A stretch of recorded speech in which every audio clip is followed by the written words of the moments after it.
وہ اللہ ہی تو ہے جس نے تم کو ایک شخص سے پیدا کیا اور اس سے اس کا جوڑا بنایا تاکہ اس سے راحت حاصل کرے.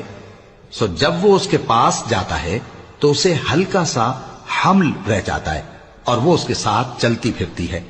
پھر جب وہ بوجھ محسوس کرتی ہے یعنی بچہ پیٹ میں بڑا ہوتا ہے تو دونوں میاں بیوی اپنے پروردگار اللہ سے التجا کرتے ہیں کہ اگر تو ہمیں صحیح و سالم بچہ دے گا تو ہم تیرے شکر گزار ہوں گے.